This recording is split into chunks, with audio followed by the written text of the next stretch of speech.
You guys all set over there? No.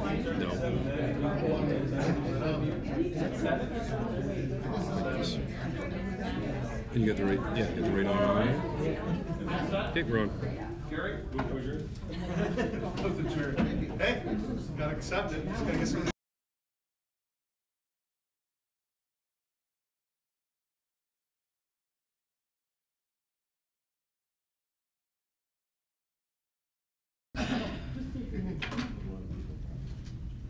I'd like to call the Monday, February 25th, 2019 City of Colborne meeting to order. The national anthem is first. Please rise. Sounds about right.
Madam Clerk, any introduction of agenda items?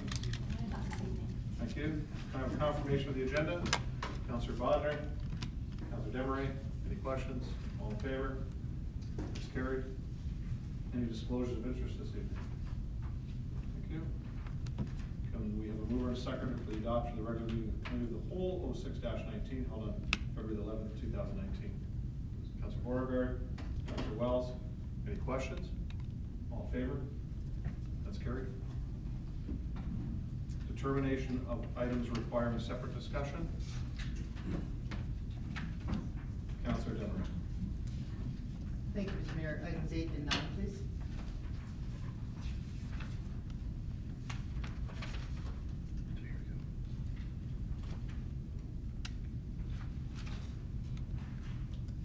Councillor Wells.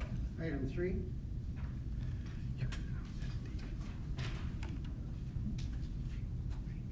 Councillor Vega. Also number 3, Mr. Mayor.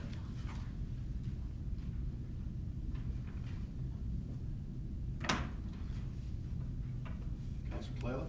Number 1, please.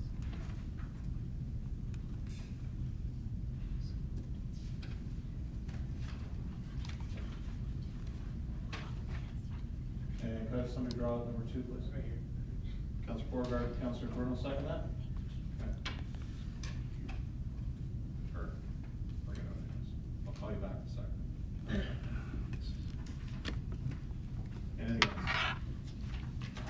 Okay.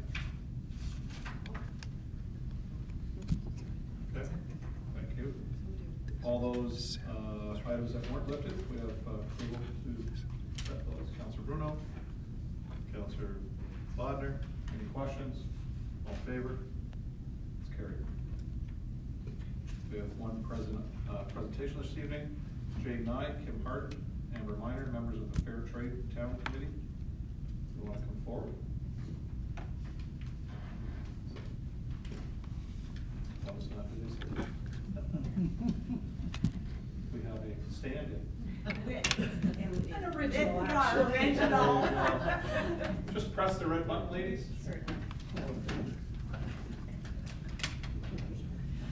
Thank you, Mayor Steele, city councilors, regional councilor butters, guests. It is a pleasure for us to be here this evening and speak to you about fair trade and the honor our city has in being the first fair trade city in Ontario. Jane and Amber will be speaking to you about how Port Colborne became a fair trade city and what it means to be fair trade. I will start off by talking about fair trade worldwide, because we are part of a very large social justice movement, the World Fair Trade Organization. The vision of the World Fair Trade Organization is a world in which trade structures and practices are transformed to work in favor of the poor and promote sustainable development and justice. Their mission is to enable producers to improve their livelihoods and communities through fair trade. It is a global network and advocate for fair trade, ensuring that not only are producers' voices heard, but that the interests of the producers, especially small farmers and artisans, is the main focus of its policies, governance, structures, and decision-making within the organization. Since the city of Garstang in the UK became the world's first fair trade city in April of 2000, over 2,000 cities in 30 countries have met the qualifications to become a fair trade city. As you can see in the handout, some countries have absolutely amazing numbers of cities participating. The UK has 635. Belgium has 199. Australia has 198. And Germany has 596, just to name a few.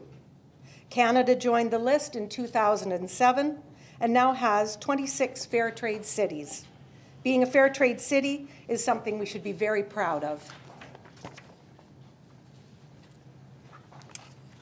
Not only should we be proud of being a fair trade city, but also McKay Public School. I'm a teacher there. I teach grades 6-7 this year. We were Ontario's first fair trade school. We started this campaign in 2016 when my colleague Jane I had invited her in to speak to my class about fair trade. It was in the new geography, grade 7 geography curriculum. I didn't know much about it. So she came in and did a presentation and spoke to us about how we were the first fair trade city in Ontario. Really sparked a lot of interest among the youth and raised a lot of questions about the inequalities that exist in the world. And she left a brochure about becoming a fair trade school with us, and we just kind of hit the ground running, and everybody was on board with pursuing the designation. So we did a lot of things. What we do there in order to have gotten the designation, but also to maintain it, is we provide a lot of lessons through every division, every grade level about fair trade, what it is. You can stop any student in the hallway from age 5 to 13, ask them what fair trade is, and they'll have something to say. So we have these lessons. We have fair trade products available for them to purchase and enjoy on a regular basis. We're basically just educating tomorrow's youth. Today's youth is tomorrow's leaders, essentially. So they're going to be the ones that will have the power and the ability to make a change on a global scale and to feel empowered by the choices that they make and the purchases that they make. They can be conscious consumers, make a difference, and promote change at a younger age. So we have right now, McKay was the 9th fair trade school in Canada, the first in Ontario's first fair trade city. And there are now 22 designated fair trade schools. We received the designation for Fair Trade School of the Year at the National Fair Trade Conference in 2017. And we could tell while we were there that we put Port Colborne on the map with our efforts, because we did a presentation on the Fair Trade School and everyone said, oh, you're McKay, oh, you're Port Colborne, and this was in Halifax, Nova Scotia. So we were pretty proud of that. The kids love it, they really embrace it, and they go home and talk to their families about it and spread the word. So fair trade is very alive in our community, and we're very proud to support this movement with assemblies and guest speakers and just promoting it in our school community and just really supporting positive change on a global scale. Thank you. For 10 years, we have been recognized as a fair trade city. In 2009, we were recognized by Fair Trade Canada, and we had your support as City Hall. The requirements to become a fair trade city, just briefly, are that we had to form a steering committee. We had to have product availability in stores and in restaurants and cafes. We had to have public awareness and education, which we went after 10 years ago with great enthusiasm. We had to show that we had community support. And finally, we had to show that we had our City Hall's support in serving fair trade tea, coffee, and sugar, and also having a representative from City Council who sits on our committee. And that's one thing we're hoping tonight to find out from you, who is on our committee. So we received this status 10 years ago. Since then, Vancouver in 2010 became recognized as a fair trade city. In 2013, Toronto and Edmonton. In 2017, Winnipeg, and many other smaller cities in between. It could be said that City Hall, Toronto City Hall, in order to maintain their city's status, is following your example by serving fair trade tea, coffee, and sugar in their municipal offices. 10 years ago, you gave us your support. And we are asking you tonight for your continued support. And each year, we have to renew our commitment. So each year, we have to show Fair Trade Canada that we are growing and that we have your continued support. So your continued support is vital. We are counting on you to keep our movement moving. And I want to just give you one little example of what fair trade is about. And this example is coffee. So just recently, the commodity price of coffee fell to less than $1 US per pound of green coffee. The regular minimum steady price for fair trade coffee and organic coffee is $1.91. That does not change. That stays steady. And then for direct trade, which is the coffee that you use, I know, because you buy it from 10,000 villages, the price of that coffee is between $2 and $3 US per pound. So we are ensuring a fair price for the farmer and offering fair trade premiums to their communities. It seems so easy to choose fair trade and make a difference. Now, do you have any questions for us? Thank you, ladies. And just so the clerk knows, Kim Hart isn't here, but Nancy salvages her step in tonight. So thanks, Nancy, for coming on. It was always coming. So, no, that's good. So just a couple questions. When is your meetings held? When are your meetings held? During the day or at night? Well, that's flexible. So far, they have been at the end of the school day from 4 to 5. Okay. But we are flexible. No, that's no problem. Just so counselors know. Yeah. And just a statement is, you know, I'm always proud to say that I was part of the council of the day that supported you guys when you brought it forward. So, you know, back in those days. So that is good, and I do shop at your store. So, counselors, before we get to questions, the moment these ladies have been waiting for is who will represent us. So, is there somebody that wants to step forward, knowing their meeting times, that would represent City Council? Councillor Clayla, put your microphone on. There you go. Could I ask how often the meetings are held? I guess it depends on the different events. We kind of meet just leading up to different events, like, for example, the Top Hat Ceremony or the Santa Claus Parade, World Fair Trade Day in May. So Not more often than once a month, though. yeah, I would say. Probably once 6 every 2. weeks. Yeah. Yeah. Okay.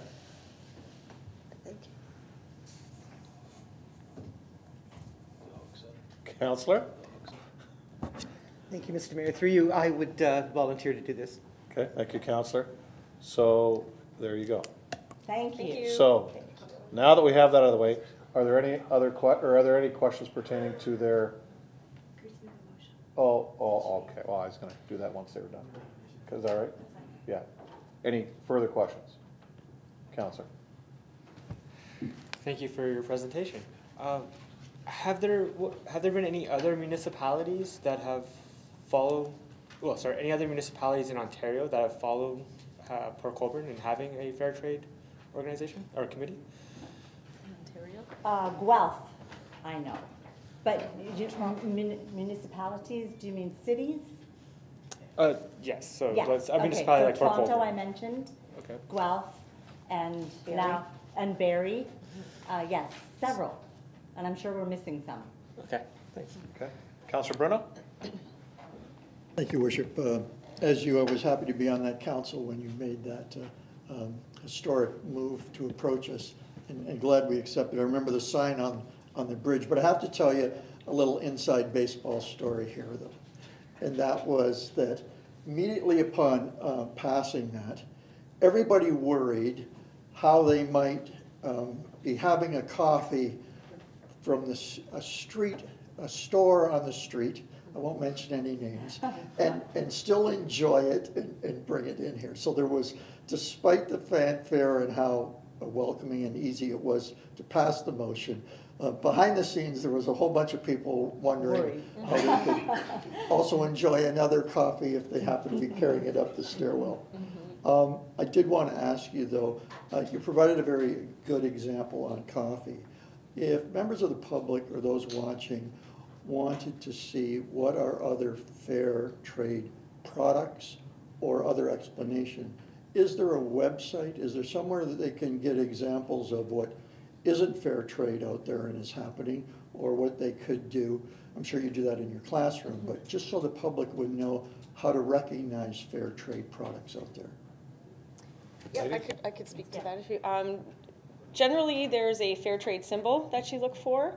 In Canada, that's the trademark. So it's if you've seen that symbol before, it's just actually it's a yin-yang. Yeah, yin-yang, blue representing the sky, then green, the harvest, like the land, and then an empowered worker in the middle with their arm up. That's the symbol. So most of our products will have that on there, or it'll just say fair trade. There's other types of fair trade designations outside of Canada, so if the product comes from somewhere else, it'll have its own separate kind of fair trade designation as well, same principles behind it. But overall, if you find that fair trade symbol, that's you know for sure that all of the policies and all the requirements have been met. So these are all the different symbols. Thank you. Actually, I have a bunch of magazines I'm going to leave here, if that's okay for anyone to help themselves, but just inside on page 4 there are all the different symbols you can look for. Also, if you go to fairtradecanada.ca, a website, there's tons of information on there, and as well as like information on where to get products, what fair trade is, some videos, Canadian things that are happening, and any kind of questions you might have, they should have the answers there. Yeah. Councillor Baggett? Thank you, Mr. Mayor. Maybe not as much as a question, but more of a comment to show the city's support.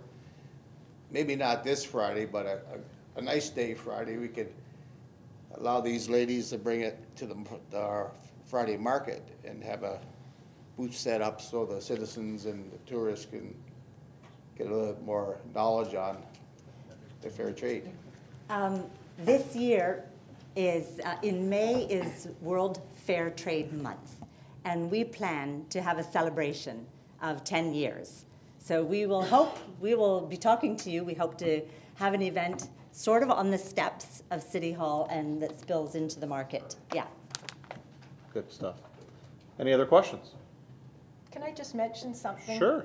Just that Councillor Bruno brought up about that discomfort of having a cup of coffee that you think, oh, it's not fair trade. It's not about being perfect either. It's about trying. It's not an all or nothing thing. So on those situations where it's not, you're aware of it. But when you can, you do. And that's really where fair trade lies, is in trying to make those choices that impact people in a positive way. Great. Thank you, ladies. Appreciate it. Thank you. Thanks very much. Appreciate your time.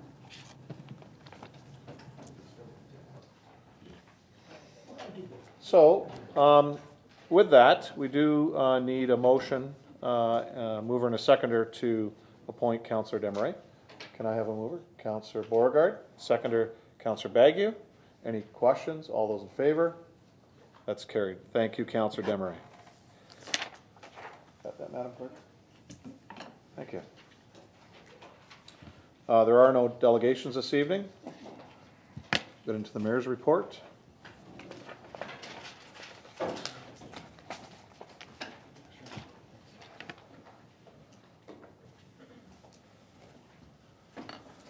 So I'm sure everyone is aware that the past 36 hours have been very challenging for our city as we were hit with a record-breaking high winds.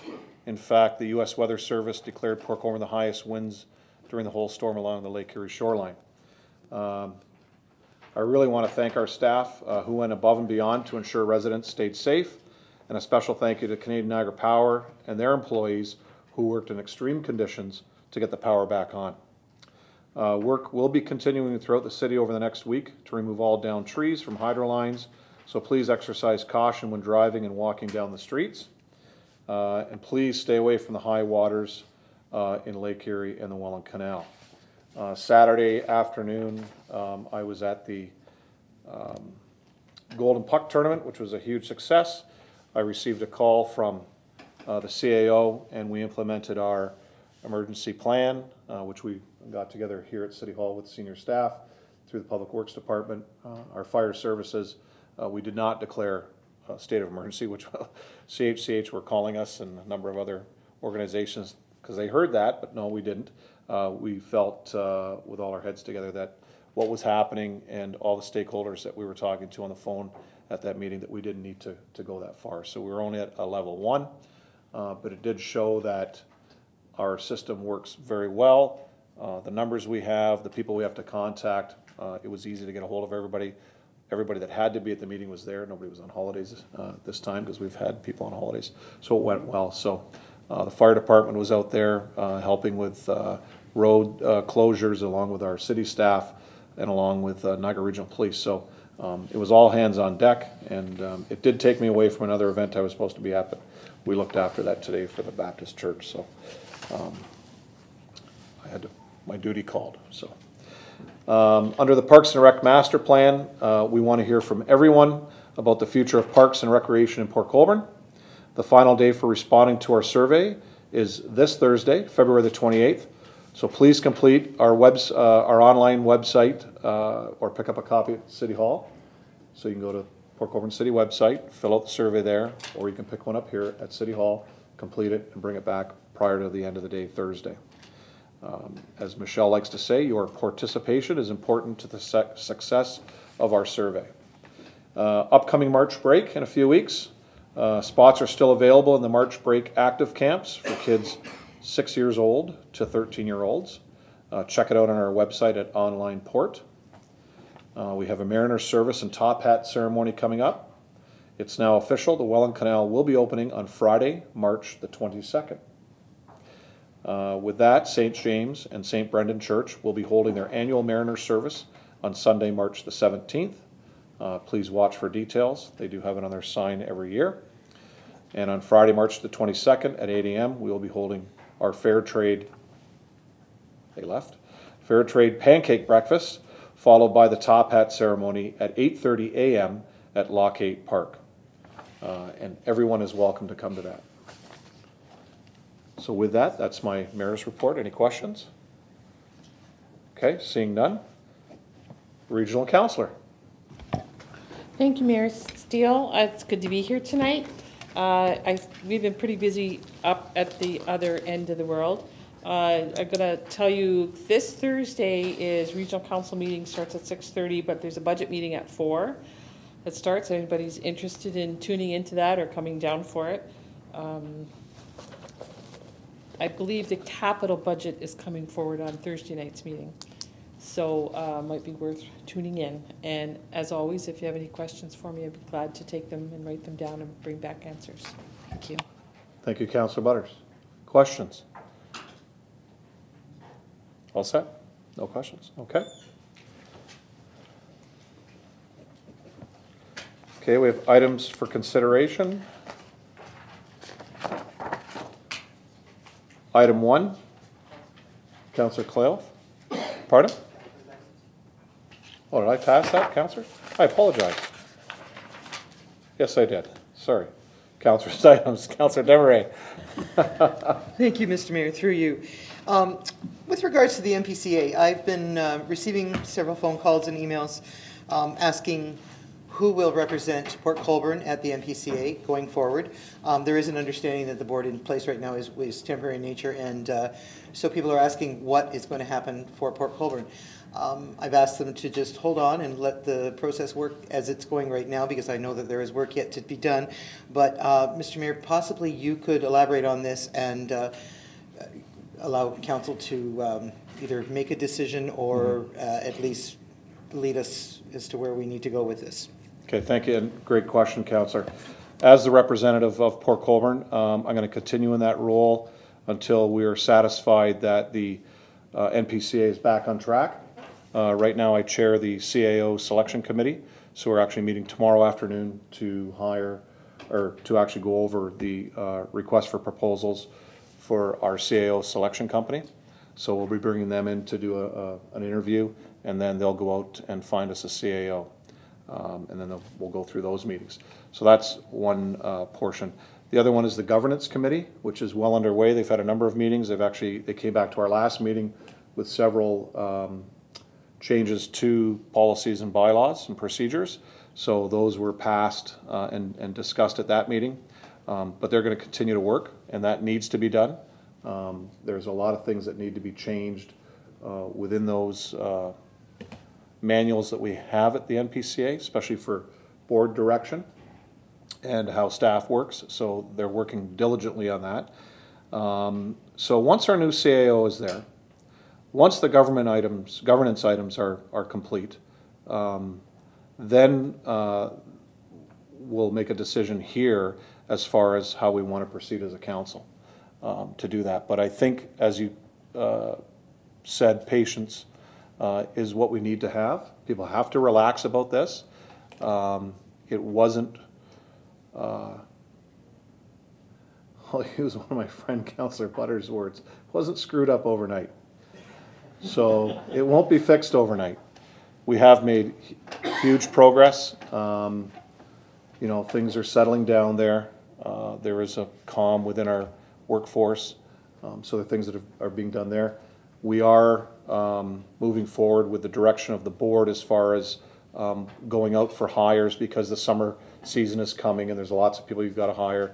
There's a few vacant positions. So those were done with the authority of the board. Staff will go out and do those hirings, but on the authority of the board. So we knew who was being, not exactly who, what person, what positions were being hired for where and things like that. So it is moving forward, like on a day-to-day operation. It is working. So I do ask for patience, and let these people. These are good people there. We have good heads on shoulders from Hamilton, from Haldeman, and from the rest of Niagara. And the big thing is we're all on the same page. We want to move forward and we want to do it right and make sure that what has happened in the past hopefully won't happen in the future. And as I've always said, you know, it's unfortunate you've had an NPCA for 50 some odd years, if not longer. I'm not sure how far back it goes, but you know, you've really only got 4 to 6 years that really ruin the pie there. So you had other years where it ran great. Like, to be quite honest, the big comment we always talk to each other about is we want to see things in the paper about a great event at Balls Falls or at the Binbrook ice fishing derby they have in the winter, or out at Long Beach. Those are the things that you should read in the paper. The NPCA shouldn't be driving the headline in any newspaper around here. That's not the NPCA. And we're making sure that doesn't happen. So that the good news stories, to be quite frankly, aren't on page 1, they're on page 5 under community happenings. So, you know, we want to bring that back, and we want, you know, we just want to make it right. And Councillor Butters and I do talk about this at our meetings, so she and I are on the exact same page in how we're moving forward. So I do thank her for her support. So, you know, it will come to a day where this council will decide what's going on, but I think for us moving forward, Regional Council will be asked to extend our period for probably another 3 months because of the issues that we're having as far as getting things done is taking a little longer. Our first meeting was in and around the middle of January, our first official meeting. We had an AGM prior to that, but our first official meeting. So we've only been there 5 minutes? 5 minutes. Thank you, Councillor. Very short time, like a month and a bit. And I think we've done some great work in that month and a bit, but it does take time. So, but anytime you have questions about it, please let me know. Councillor Baggy. Thank you, Mr. Mayor. I actually have a question. During this 3-month or 6-month period, the governance items, is there any room for public input on this, or is this all going to be the new board making all the decisions rather than having any public input whatsoever? That I can't answer right now. Councillor Clark Member Clark, who's a councillor for the City of Hamilton, is the chair of that committee. They've only gone through, you know, book this big, they've only gone through this much kind of thing. Very few items compared to all the items that are there. A lot of it's just wordsmithing and putting,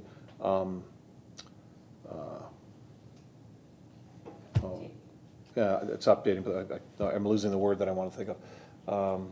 Proper context to what's in there, like what is a per diem?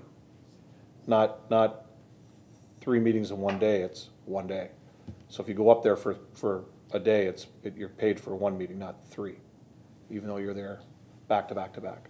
So things like that, cart mileage and all that type of stuff, and just more of it, a lot of clear language, thank you. So that's being put in. I'm not sure if they're going to go out to the public for that. I don't know. So I can take that to Member Clark and ask him that. I won't see him at our meeting tomorrow because he's on a different he's not on my committee.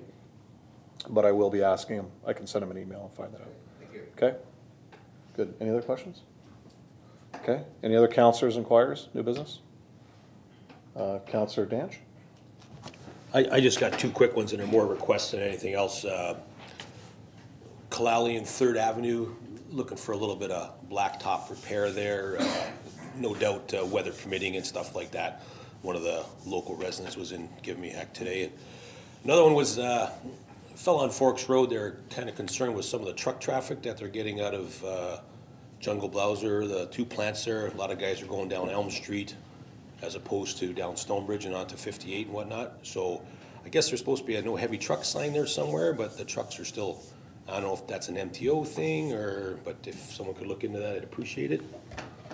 Chris? Through Mr. Mayor to Councillor Danch.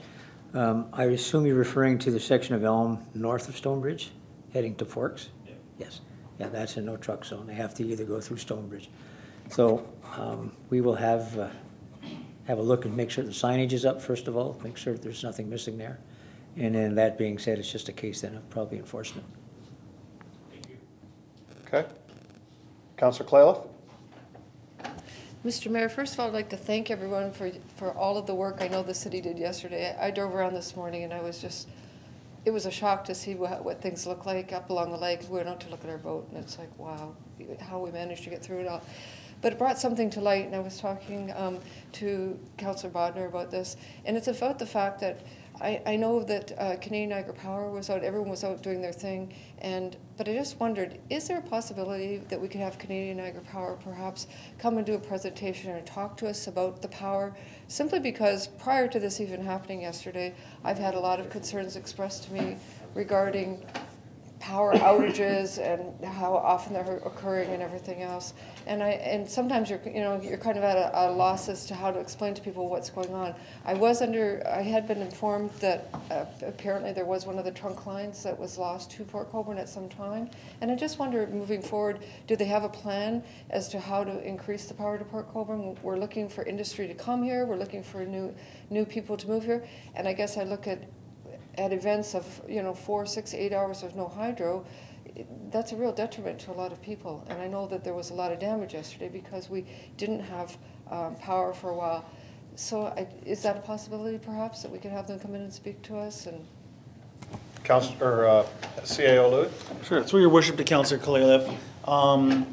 We have had Canadian Agri-Power here a couple of times in the last term of council, and their commitment was to come to council more often. So I can reach out to the person who's my contact there and arrange that for the next couple of meetings, one meeting in March or April perhaps.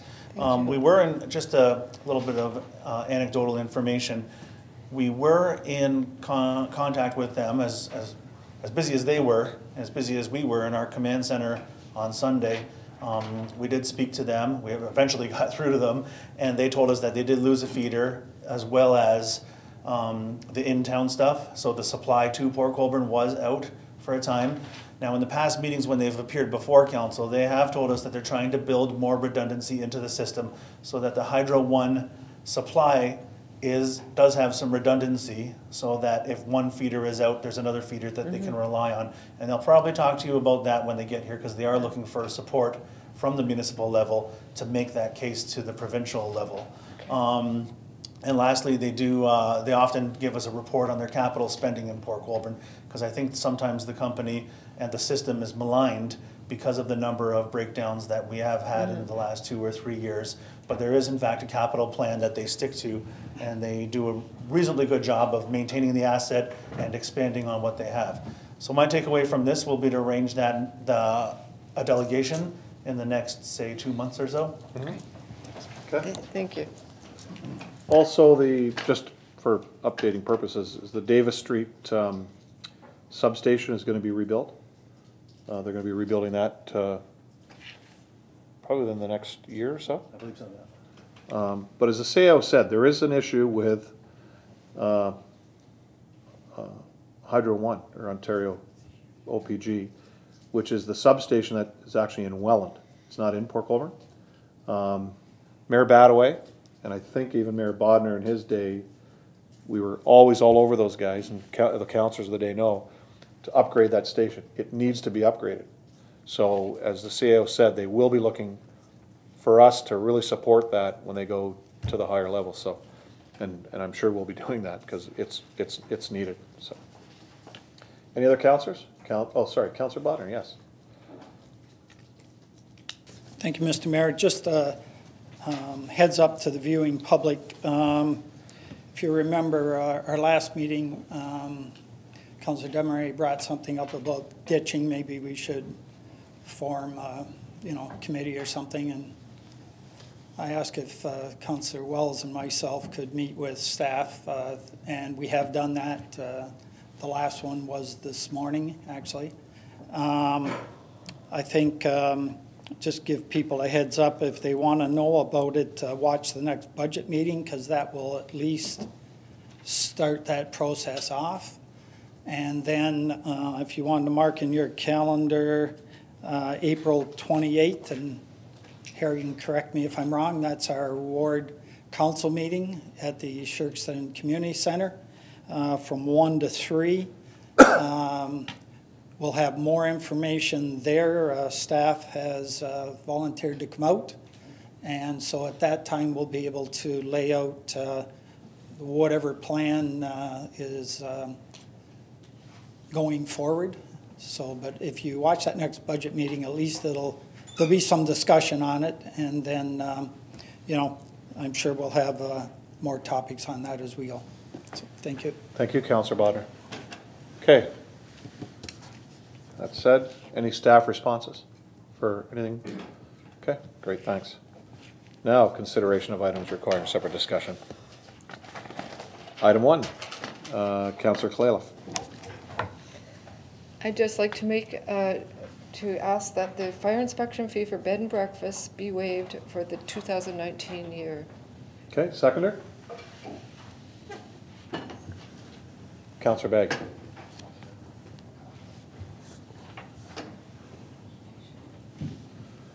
Questions? Councillor?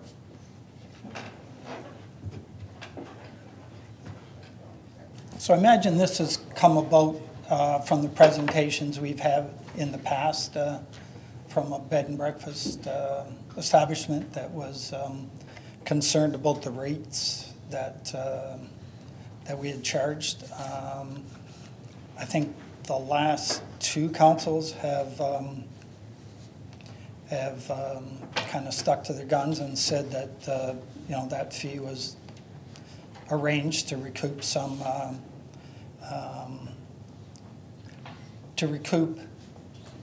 fees that the fire department incurred in doing it. If I could, Mr. Mayor, through you to the chief, I know at some point we were always compared to Niagara-on-the-Lake, and it sure seemed by the information we had that we were considerably higher than Niagara-on-the-Lake, and we looked a little out of place. I know certainly you've done research over the years. Can you give us a thought process on that, what Niagara-on-the-Lake fees are and compared to what our fees are? Chief? Your Worship, thank you for the opportunity. First of all, I'll start with our fees. When I say ours, the cities as a whole. The licensing bylaw requires a fee of $15 for the issuance of a license for them to operate. The inspections are conducted by the fire department, and our fee is $275 for the inspection, which is done on an annual basis based on the fact the license is issued on an annual basis, for a total of $290. As recent as last week, in conversations with myself and other staff members, some of whom are here this evening, the fee for the bed and breakfast in Niagara-on-the-Lake, they do it in a somewhat different fashion. They charge a fee that includes a fire inspection. So their fee is, I should add that the particular property in Port Colborne has a total of 4 rooms in it. So for the $290, that's for 4 rooms. Niagara-on-the-Lake includes their fire inspection fee as part of the licensing fee. Their total fee is $112 per room. So in our case, that would mean that the cost would be approximately $448 to get a license in the town of Niagara-on-the-Lake. And their license doesn't change from year to year, but it only requires that the fire department inspect every 4 years, whereas we do it every year. That means that our license is, in fact, $158 cheaper than what they are in Niagara-on-the-Lake. Added to that, if Niagara-on-the-Lake Fire Department has to go back because of a re-inspection, and when I can explain that just briefly, if, for example, when we did our last inspection in our facility, it required that we go back because there was some fire code violations found, and that re-inspection fee that we would conduct is at no charge. Niagara-on-the-Lake charges $83 for that re-inspection. Chief, on those rates, are they fairly new in Niagara-on-the-Lake? Did they just redo their rating system? I can't really answer that. Perhaps the clerk could. Amber? I'm not sure, but I know it's in the last few years. It is. So it's a fairly recent one? Yes. Okay. Thank you. Councillor Demer. Thank you, Mr. Mayor. This is really more of a licensing issue than it is anything else, because the whole thing is triggered by the need for a license. So if we looked at licensing and extended that over a couple of years as opposed to every year, or we did that different in some way, then these fees may in fact change. But the reason that we have the fee is to cover some of the cost that is incurred by the fire department. And I don't really think that it would be fair or just to change that in any way. This has already been adjusted significantly in the past. Yeah, just to answer that, Councillor, you're right, it is a licensing issue, and as the chief pointed out, our licensing forces the fire department on a yearly basis, where most other municipalities around us do it on some 3 years, and we've just heard Niagara-on-the-Lake, who probably has the majority of these, probably in Niagara, I would think. They do it every 4 years. So I think what really staff and why this was brought forward was to the fact that, can we redesign the license so it doesn't require a fire inspection every year, so that you can actually charge a fee that will pick up the actual license itself, plus the charge that the fire department would have, and they would do, we'll say, every 3 years they would go in and do their inspection. So in year 2, you wouldn't pay that fire charge, so you would pay X dollars. Year 3, you would pay X, and then you'd have your you know, depending on when the inspection was done, as time goes on. So you're not paying in that fee every year, you know, you're paying for something that really doesn't need to be done. So that's why this was really brought forward, so that we could get parity in our licensing and better wording in our licensing. Because we shouldn't be asking for, to be quite honest, we should not be asking for an inspection every year. So that's really why this has come forward. Councillor. Okay. Thank you, Mr. Mayor. I don't disagree with you at all. I think we need to look at the way we license businesses all around, because we do have some problems there, and we need to look at even the sectors that are serviced. So all of that.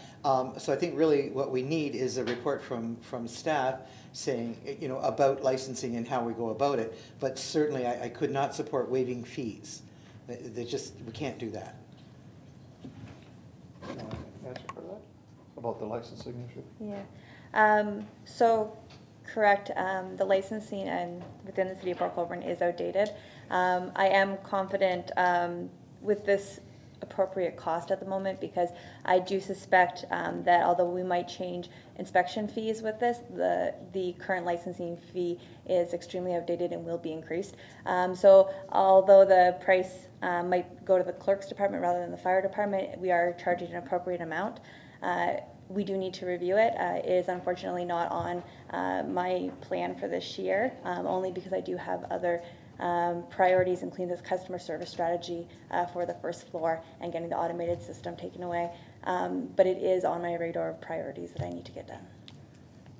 Okay, Councillor Bruno. Thank you, Worship. This issue's come up, as you said, or as Councillor Bonner said, over the last 8 years. It came up even prior to that. Well, I think it's important for the owner to be concerned about fees and their cost of doing business. Ultimately, this should be about, and is about, safety of the public. So I wanted to, through you, ask the chief, with respect to how the province looks at this mandate. I mean, do some municipalities on the fire inspection side look at 2 years, 3 years, 4 years? I want to know the rationale behind that. And secondly, do we do a similar thing with other accommodations, i.e. motels, boarding houses, etc.? Chief? Through your worship to council, there is no specific requirement other than seniors' homes have to be inspected on an annual basis for safety's sake. Everything else is set out by council of the day, yourselves. We have a fire prevention policy in the city. It doesn't speak specifically to bed and breakfast, hotels, motels, things of that nature. Obviously, depending on workload and availability of staff to be able to get out and do a full inspection. We do inspections when we're requested to do so, or there's a complaint, or if there's a sale of a property. There's fees that are set out for all of those different types of inspections that are passed on to either the new owner or through the lawyers when there's a real estate sale. One of the things that does come into play, obviously, is complaints. We don't normally charge a fee for a complaint. We try to answer them within 24 hours if at all possible. This particular property we were in, as I indicated previously, the last time we did an inspection. I should add that we didn't do an inspection in 2016 because of the owner's refusal to cooperate for an inspection and or the issuance of a license. The same thing occurred in 2017, in which there was no inspection conducted because of a refusal to allow us in or get a license. And in 2018, we were in for the first time in 3 years, and we found fire code violations in which we had to go back and make sure that they were corrected. One of the other things that's been brought to our attention and council's attention in the past is a feeling that we shouldn't have to do it, the fire department shouldn't have to do it, that you can hire private contractors. And I did bring some information which fits into this very well, and I will provide council with it later this evening. But just recently in Toronto, there's been fire protection companies convicted of multiple fire code violations in which they said they did inspections and didn't do them or did them improperly, and they were charged by the fire department in the city of Toronto and convicted in court. So there's two sides to this. The one is that council can determine that we don't do an inspection as often. I would suggest if you do that by reducing the numbers of times, we should check with our insurer as well as our lawyers to make sure that we're not putting ourselves in jeopardy. And secondly, I think that quite frankly, in conjunction with what the clerk has said, we really need to look at our licensing process. We do not inspect other properties, i.e. motels, hotels, on an annual basis because it's not a requirement of the licensing requirements of the city. That's the key thing that's got to come into play here. That needs to be redone. And quite frankly, I know the workload that Amber's under, and I know it's difficult for her to do it as a city clerk because there's multiple other things going on, but the reality is it needs to be addressed. And I think that's up to council to give some firm direction as to how to address it. Okay. Councillor? Thank you. I'd like to do that, but perhaps between Amber and the chief, I don't know what your plan is already in terms of timing. I agree with the chief. You've got a number of things on your plate, but I think to not look at hotels and accommodations. I mean, heaven forbid if there was ever a tragedy and we weren't doing something about it. I'd like to look at best practices in other communities as part of all that. So I'd love to see a report on that, but I'll beg off on timing until we get some direction from the clerk and the chief. That doesn't have to come tonight if you want to discuss that and come back to us. Thank you. Okay. Any other questions?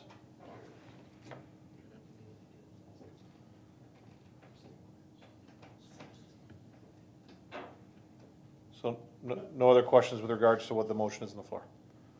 Okay, thanks. All in favor?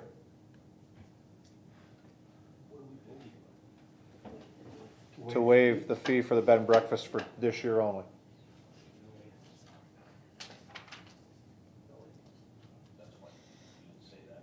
Oh, sorry. So then all those in favor? That'll be carried. Okay. So, that being said, between the CAO and the clerk, they'll work together with the chief to come back with a report with regards to timelines and licensing and all that stuff so that we can make a decision how we want to move forward. Yeah. Well, yeah, but I didn't want to confuse it with what was on the floor. So now that you've brought that up, I think staff, you understand, chief understands what council's looking for. It'll be a report with how to move forward. Your worship, I certainly understand, but I think the key position is the clerk's office. Correct. And the CAO has a plan with regards to how we're going to address some of the fees throughout the entire city with all of our fees. Correct. It's a case of trying to bring that together. I think one has to be done before the other before we move towards revisiting our fee schedule, or licensing schedule, I should say. And I think that's the controlling person is the person sitting beside you. Totally agree, but we're still going to need your input with regards to how that's going to move forward and what you feel, because right now there are no inspections as you mentioned, so you should have something within that report to let us know where going forward, these are the concerns we have as a fire department where we think inspections should be brought in. Basically what we're asking is for an overview of how we should move forward as a council. So if the three of you can get together and bring that report, it doesn't have to be a lengthy report, I don't believe, right. Correct? And then at least we have a foundation for we can move forward with what we want. Is that all right, council? I think well, it'll actually go beyond this. Well, I think that's what'll come out of their report. That'll be a report to us for information with regards to what needs to be done, like, and with the fire department with their comments, and then we can decide how we want to move forward with the clerk's office, because it is the clerk's office. All right, Councillor. I hate to complicate this, but it's complicated. We're voting tonight on the fire inspection fee for bed be waived. That's done. That's done. That one's done. Right. All we're trying to do is give some direction that's come out of that discussion for something to come back to us on the broader picture of licensing. Right. That's all we're asking for, a report back. No, right. I guess, well, maybe in retrospective, if I could ask, my concern is what the chief said about inspections being done in a timely manner. The fee is an adjunct to that, but it's not the root of the issue. The root of the issue is the inspection. So I'm concerned with the motion then that we passed, waiving the fee. I'm okay with that. I put my hand up for it. What I'm not clear on is it been inspected enough or in a timely manner. So, Your Chief, Worship, you just did one in 2018 and everything was. that's correct. Your Worship, I think what council has decided tonight is that we will continue to do the inspection, but we won't charge for our inspection this year. She'll still have to get her license. She will still have to get her license through the clerk's office. And once that is processed, part of that process will be for us to go and do another inspection in 2019. We'll report back to her and the clerk's office as to the status of the building, and then we'll move forward from there by the end of this year for next year. Great. Okay? Thank you. Good. All right. So, you know what we want, right? And you know what we want. Okay. And I believe the chief is on board. Thank you. Okay. That's done.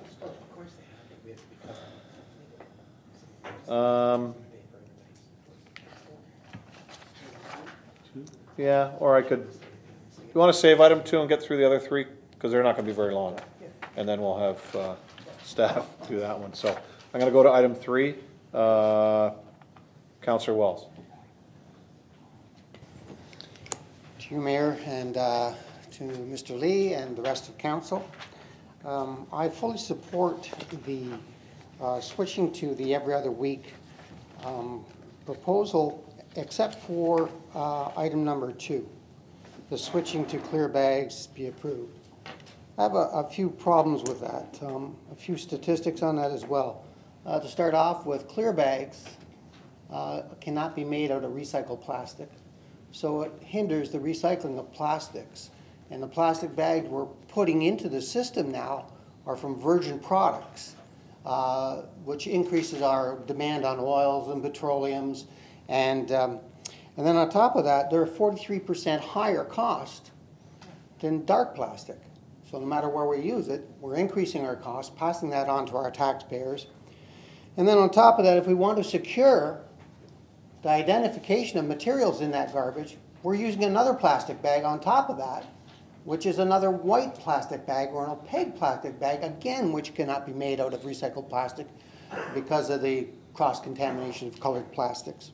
So when we start to look at this, we start to see more complicated involvement with the environment, more complicated involvements with the economics in regards to doing that clear bag switch. So from that perspective, I think that we needed, the clear bag situation has to really be looked at if that's our real intent. And finally, I don't know, in my observations of people picking up the garbage, how an operator on the back of the truck is going to start to slow down the operations by inspecting the bags, looking at those bags, tagging them, leaving them on the side of the curb, if that's going to be in our best interest going forward either.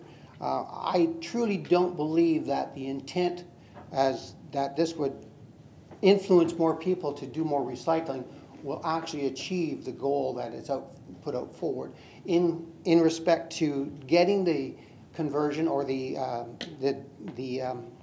diversification that they're looking for in comparison to what it's going to cost us on the other side of the environmental coin. So from my perspective, I wanted to make sure that everybody understood that the clear bags is not just a matter of identification, but there's also environmental and financial aspects that are associated to that. Thank you, Councillor.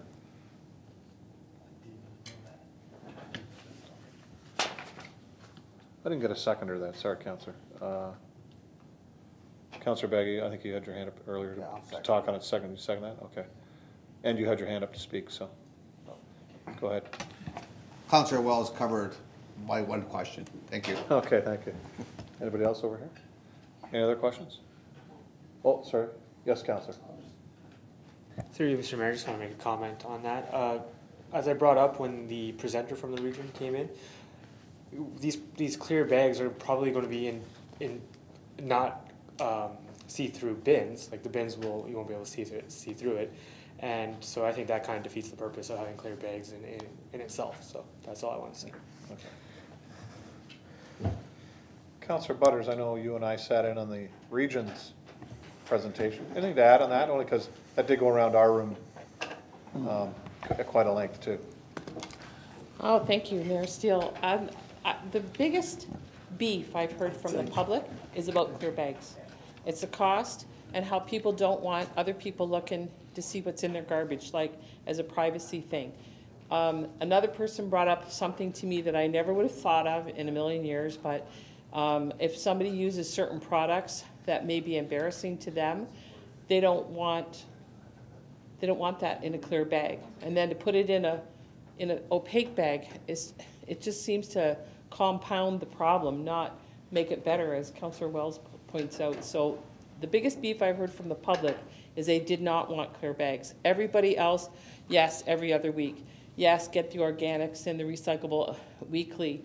There was provision in there for, like daycare centers and diapers, that they would be, accommodated, and other kinds of things like that. So to me, it's been a clear bag thing. People are like really ticked about it. The ones that, but they're, I think, happy to support all the rest of it and really embrace the absolute need to get our diversion rate up, because we're at around 56, I think 56 or 57% last year. And you know what, that could easily be bumped up another 10% if by really embracing the recycling aspect of this. So thank you, Councillor. Councillor Demery. Thank you, Mr. Mayor. Through you, I fully support what Councillor Wells is saying. I did not for a minute understand the environmental aspect of the clear bags opposed to the dark bags and the white bags as well. I didn't know about that part at all. I figured I did know about the cost. That wasn't sitting well with me. The clear bag issue and the privacy, I knew that we could get around that, so we might not love it, but all right. But considering what Councillor Wells has said tonight, I absolutely did not want to support item 2 either here. So possibly the clerk could let us know how we would go forward with taking that out? Yeah, I can do that. Okay. So if I could have an amendment to the motion, Councillor Wells, with regards to number 2? Thank you. Yes, I'd like to have a motion of amendment in support of all the items and a non-support for number 2. We'll remove number 2 from the So you're just going to motion. remove it all? Yeah. Okay. So then the motion, or the amendment would read that we remove number 2 in its entirety and then renumber everything else after that. So on the amendment, can I have a seconder? Councillor Baggy? Okay, any questions to the amendment? Councillor Bodnar?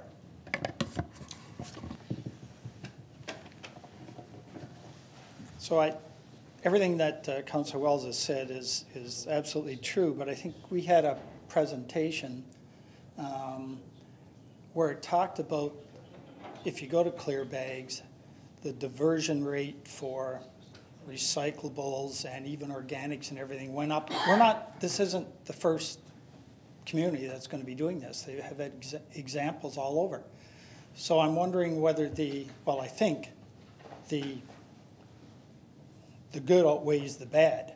You're going to sacrifice something with not having clear bags that are recyclable. The opaque bags will be just put into garbage. They won't get into the recycling stream when they're in that bag.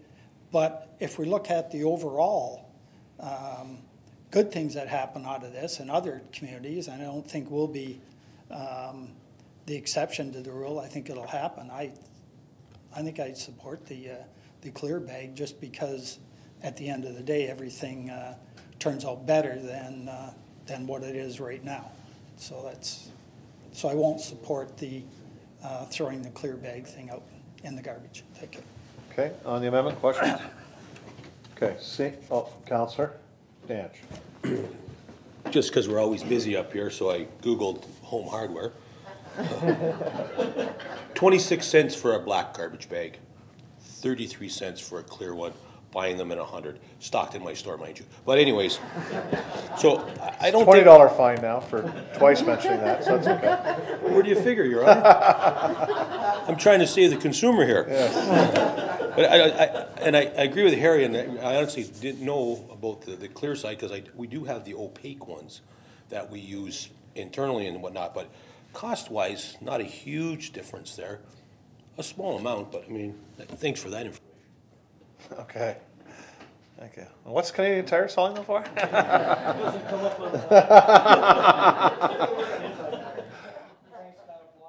Yeah, Councillor Bruno. To Councillor Barber's point, I did raise that issue, and the number was 6% more recycling with the clear bag. That was the answer that the representative gave last time. So that's the rub really in this is, I'm not sure if costs will come down as more and more municipalities use clear bags, but that's usually the case. Yeah. I think at the end of the day, it really comes down to your recycling appetite versus the cost. Thank you. Okay. Councillor Clayla. Mr. Mayor, to Mr. Bruno, I thought, maybe I'm mistaken, I thought that 6% was at the low end of that scale that she was talking about. I thought it was quite a bit higher, the percentage with the recycling and the clear bags. But I could be wrong, I'm just asking. You could be right, I do remember 6%. Yeah, I thought she'd given us a scale on it. The other thing is, you know, I totally understand what Councillor Wells is saying, but I do believe that if you make people use the clear bags, we will have a better rate. I really do. I think that, and you know, it's hard to bite the bullet, but as Councillor Dance showed us here, the cost on our end is very minimal compared to what it's going to save our whole planet, I guess, at the end of the day. And I think that we need to look at it, and it's something that, you know, you can revert later if you need to, but I think once people get over it, I think it'll just become the natural thing to do. It's a hard thing to get into. Just like they said, fair trade, the whole, you know, it's tough decision for us to make, but I think at the end of the day, it would be one that we'd be proud of. And I think we'll stand out as being one that doesn't do it as well, if we don't do this. Thank you, Councillor. And the Councillor's right, the 6%, if Barb and I can remember, was a bit on the low end, because I think they did, 4 municipalities have done it fairly recently, and one had actually a huge amount that actually came back. Could have been Waterloo. That they're getting rid of the dark bags, increased their recycling by quite a bit. Others weren't quite as good. So, anyways, having said that, any more questions, Councillor? To you, Mayor, there's some issues in regards to that 6% or that survey that you're reading. It's unclear whether that survey was done as a direct response of only switching to clear bags, or if it was in conjunction with all the other aspects every other week. If you go to an every other week, naturally you want to get your recyclables out of your way a lot quicker, so you're going to move anyway to a more weekly pickup for recyclables. So there is some compounding issues in regards to those percentages and those conversion rates for diversion. So I would point that out. From a financial aspect, from buying our clear bags or our dark bags from Home Hardware, that's not the big financial cost to it. The big financial cost is consuming our oil products, our oil reserves, our petroleum bases, in order to make the clear plastics, and then to purchase the clear plastics and put them into the marketplace. That is the largest cost that's associated to it. You're looking at about $2,000 a ton of plastic versus your $500 to $800 a ton for recycled plastics on those markets. So it's a huge financial cost that goes out in the front line of it. That ends up being at the taxpayer's cost, moving to the clear bags. So the financial picture isn't buying the single bags. It's more making those bags. And at the cost to our environment for that, for depleting our natural resource on that.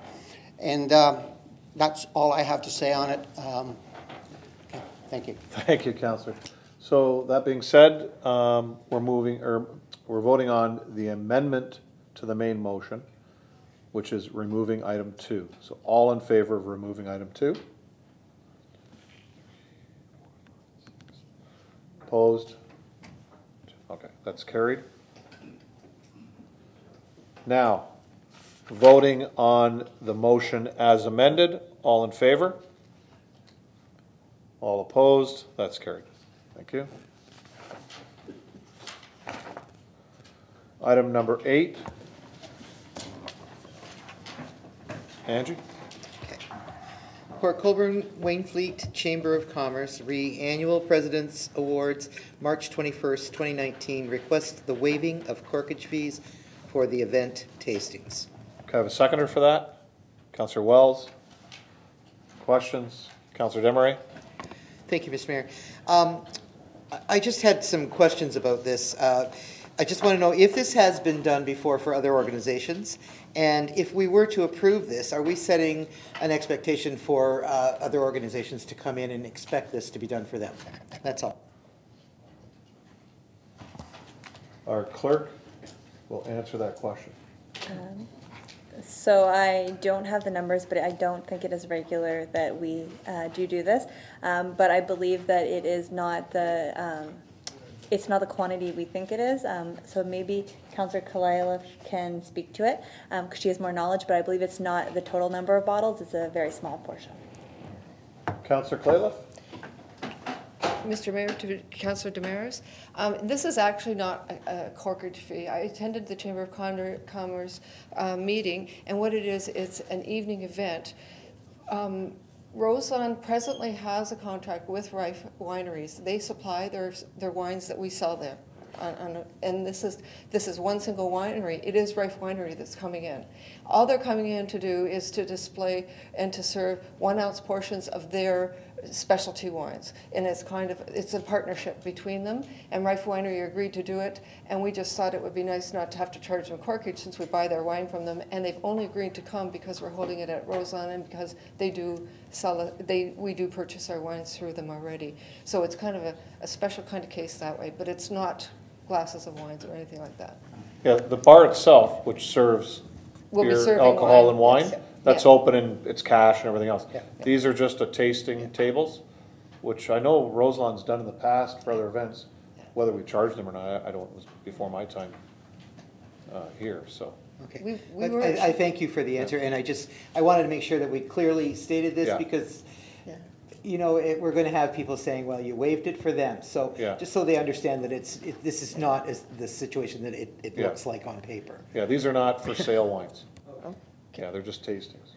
And I should actually ask to clarify that because we weren't even sure if we needed to ask for this, but we did it just in case because the event was coming so quickly that we just decided that we should ask just in case we needed to. Okay, thank you. Councillor Bodnar. Do we know a dollar figure on this? Like, is it 10 bottles of wine or 100 bottles of wine? Through the mayor, it is 24 bottles of wine. 24 bottles of wine. So. It's not a lot of money, Councillor, believe me.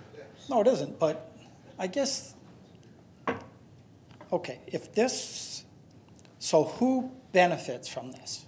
No one. If we don't do this? Well, no one, because they're not being sold. So if I wanted to have a so wedding. Who pays for it if we charge it? Is it the Chamber of Commerce? That or so the Chamber of Commerce. That or the winery. The winery's coming in doing a tasting table. Okay. For the chamber. So I'm just trying to figure out who's the, sorry, poor Chamber of Commerce, but if you can't add another dollar to your tickets and cover the cost of the corkage or whatever we're calling this, I think that's kind of cheap on the Chamber's part. But I'm a member of the Chamber, but I still think it's kind of cheap. If this was a charity and the money was going to some cause that we all believed in, I'd have a whole different look at this. I'm just trying to figure out who benefits, and to me, it's the Chamber of Commerce that benefits. And if Roseland is trying to make money, and I know Councillor Wells and I have had this conversation, and although it's even a small amount, you know, we should be kind of charging when we get a chance to charge. I'll wait to hear from somebody else, but. CAO? So, yeah, through your worship to Councillor Bodnar, this might just be repeating what others have already said, but the Chamber is looking to move the event from where it's been held in the past into Roselawn. There was some very early discussion about waiving fees, sponsorship from the city and so on, and we told them we're not interested in that, keep it where it is. Like Roselawn is there to earn revenue for those things. And the city, unlike a for-profit business, doesn't really sponsor, awards nights and whatnot. But this is not, and this is the part where it may have already been stated, this isn't a case where they want to put a bottle of white wine and a bottle of red wine on every table and as a freebie for the attendees and not have it at the bar. So if you can imagine at a wedding, if somebody could buy bottles of wine for us for a fee, or they could bring in their own wine, and we would lose the sale of the wine, but we would charge them corkage. In this case, it's not like that. They still have the bar at Roselawn, and we're still making all the revenue from the bar. But as guests come in for the event, they're getting a sample of wine, like the mayor said. It's less than a drink. It's not the idea isn't that people will have that instead of drinks from the bar. And so the inducement, I guess, or the expense was to save on the ticketed cost of the event for the members of the chamber. And I guess it's to protect, I guess the chamber's the benefiting party. I think in a roundabout way, we're the party that's losing the revenue. But I think the main point that the chamber is trying to make is that they're not closing the bar. This isn't at the expense of buying 2 bottles of wine from the Roselawn under the Roselawn's license and putting them on every table at the event. I'm not sure if that provides clarity or not. Councillor? I think it does, but then can you tell me, would we even charge a corkage fee or something on this wine when it's not being sold? Is this question that's why it's is this here. even a question?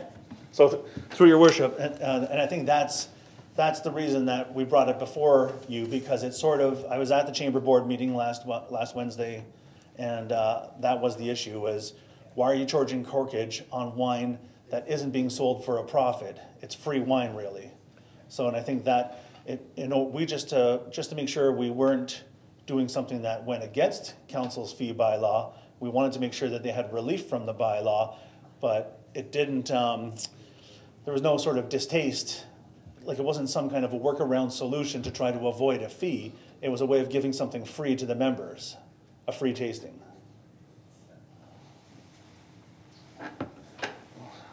Councillor Kalala.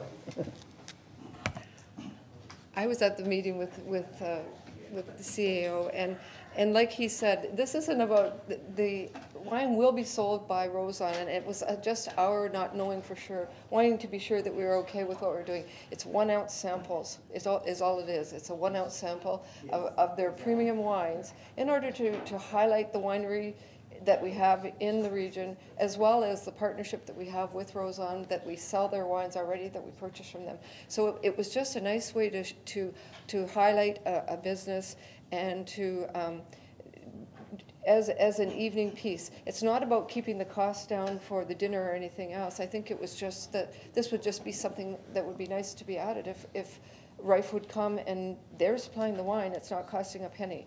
So it's nothing more than they're giving this 1 ounce piece free sample. Thank you, Councillor. So in essence, Councillor Bodner, what Councillor Kalala is saying is that when you and your wife attend this event, you can't just stand there and chug 1 ounces for a couple hours.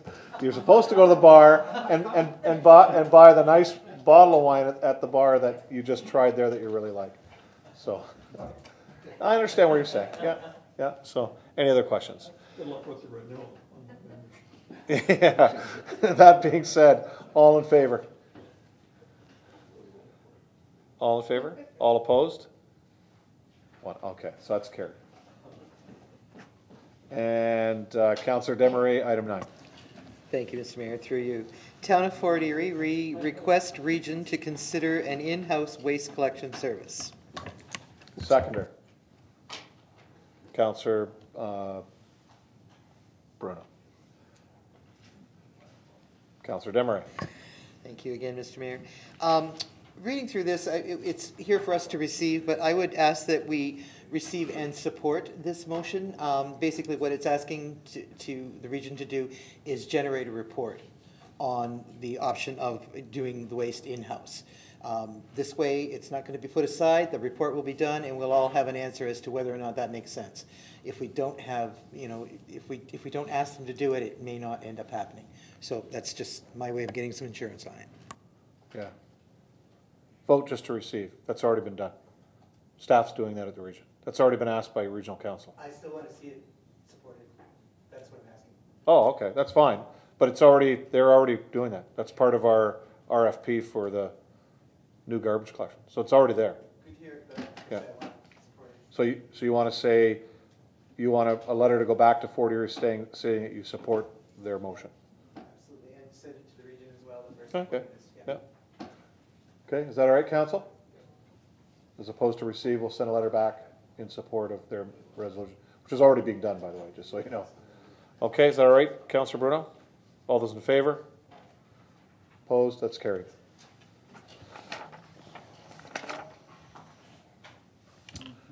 Okay, so on for the big show.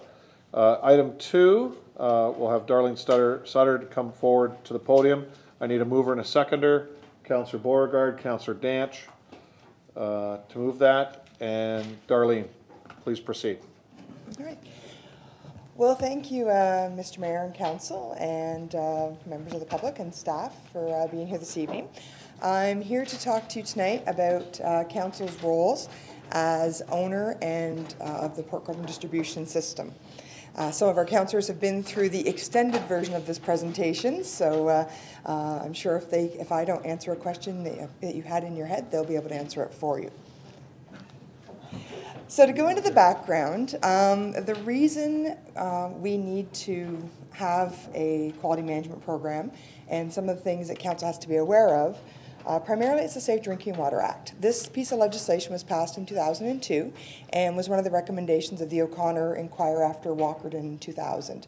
And in that act, it requires that all water systems, municipal water systems, have a license, that all water operators are certified, and that specifies our water testing and laboratory requirements, gives the authority to the ministry to inspect our systems, and it sets fines. Individuals have fines up to $4 million per day, up to 5 years in prison. Corporations are $10 million per day, and the maximum fines are for offenses that cause a drinking water health hazard to occur. So to explain the $4 million per day, if a health hazard or people started getting ill from drinking the water, say today, February the 25th, and we didn't find out what was happening for a week, we didn't address it, we didn't take action, the ministry has the right to fine the individuals, as our mayor and council, our senior staff that have a decision-making authority over the system, up to $4 million per day that the incident was happening. And of course, there's the lovely jail time. I'm not aware of any municipalities or municipal councils being given individual fines. I have seen fines where $25,000, $30,000, $40,000 given to the corporation, where they've done things such as allow unlicensed drinking water operators, or whose licenses have lapsed, to operate a system. So just that is where it all is starting from. Other legislation that covers our drinking water system, Reg 170 is the drinking water systems regulation. It specifies the type of disinfection we have to use to treat the drinking water and at what levels we have to maintain it. It also specifies what we have to sample for and how frequently we sample for it and what type of operational checks we have to do. And it also has our reporting requirements. In Port Colborne, I have some other slides that talk about how we're a two-tier system. We do have to maintain chlorine levels in the system at a certain level, and we have to sample on a weekly basis. And the other parameters we have to look after are microbiological parameters as well. Reg 128 is the operator's regulation. That basically specifies the type of certificate our operators have to operate in the system and what classification they need to be at. We have a Class 1 water distribution system here in Port Colborne, which means our drinking water operators have to have a Class 1 certificate at a minimum. They can go up to a Class 2 certificate. It takes about, with the training retraining requirements, they have to do 21 hours of training, CEU training, and 69 hours of on-the-job training in a 3-year cycle in order to maintain their certificates. And our operators are Class 1, and we are getting close to maybe being a Class 2 distribution system. If the region follows through with putting their feet under the canal in a few years and gets our service over to the east side, that may push us into being a Class 2 distribution system. With Reg 169, this is the regulation that specifies what levels we have to maintain what quality levels we have to maintain in our system. So we have to sample for microbiological, that's E. coli and total coliforms, and we are not allowed to have any of that in our system. And the chemical samples we have to do, and my little new sticker there, is that we had to start sampling for haloacetic acids in 2017. So THMs, trihalomethanes, and haloacetic acids, HAAs, are both byproducts of disinfection. Because we use chlorine, they do react with the organics in the drinking water, and they can cause carcinogenic byproducts. The good news is trihalomethane levels in Port Colborne historically around 3 micrograms per liter in Port Colborne. The limit is 10, thank you. The limit is 10, so we're less than half. And haloacetic acids, we have not actually detected any in Port Colborne since we started sampling. And we have to start reporting on that parameter in 2020. The other chemical that we have to sample for is lead.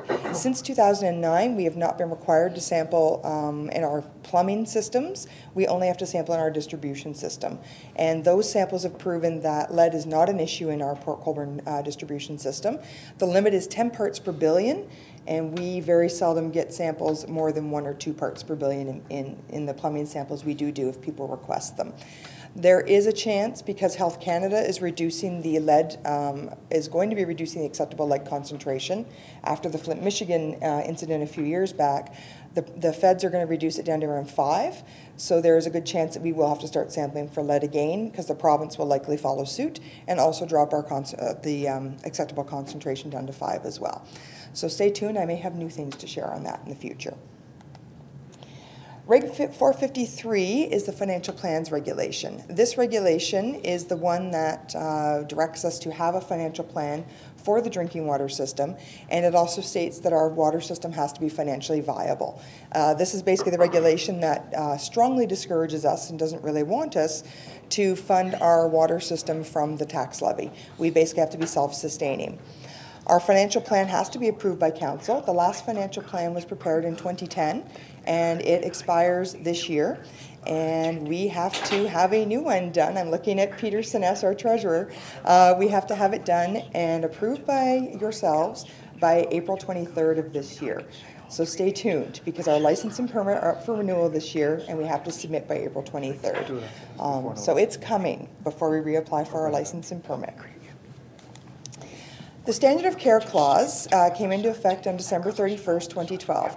This is the clause that states that as of December 31st, our mayor and councillors, basically as the owner of the distribution system, have ultimate authority over the distribution system and have ultimate authority for the safety of the drinking water system.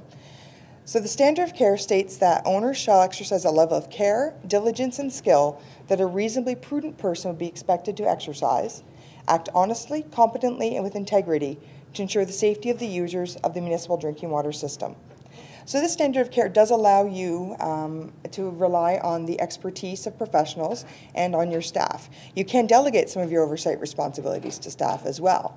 And that is why the standard of care not only applies to council, but it also applies to every person who oversees the accredited operating authority and who exercises decision-making authority over the system as well. But ultimately, the responsibility stays with council, overall responsibility. But you're not expected to be an expert. You are expected to rely on us. You can rely on consultants. You can rely on engineers.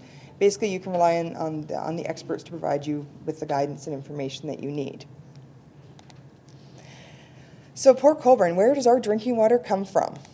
Well, the Welland Canal is where the water comes from in Port Colborne. We are a two-tier system. So the region of Niagara operates the water treatment plant, which is located on King Street. They bring the water in. It's a conventional water treatment plant. So they pre-treat the water when it comes in with chlorine, and then they add a chemical called alum that causes the little bits of particles and organics in the water to form a flock, and then they draw it through a filter media. Usually it's sand and some charcoal, and that takes all of the undesirable components out of the water so they can then treat it and send it to us to drink. They then send the water through their trunk water mains to their 2 storage facilities. They have the Barrack Road Water Tower, which was just put into service in October of 2017. 2017, and the Reservoir Park, which is also located at Fielden and Franklin. So those are all owned by the region, and then they send the water to our distribution system, where we then send it off to our residents. When it leaves the plant, it comes to us at about 1 milligram per liter of chlorine, and then by the time it gets to our system, we're usually around 0.6, depending on the time of year. And the minimum requirement in the regulations is 0.05, and we're well above that throughout the system. So why do we need a quality management system? Well, because of the Walkerton inquiry, Justice O'Connor determined that all municipalities had to have different components in place to ensure the safety of the drinking water. The key to that is a municipal drinking water license, and in order to get that license, there are 5 requirements. The permit to take water does not apply in Port Colborne because we are the lower tier municipality and get our water from the region, so the region has a permit to take water. But we have to have an operational plan and an accredited operating authority. So I just rewrote our operational plan and all of our procedures, and that plan is in conformance to the Drinking Water Quality Management Standard, which was just changed in 2017, and we have to get accredited to.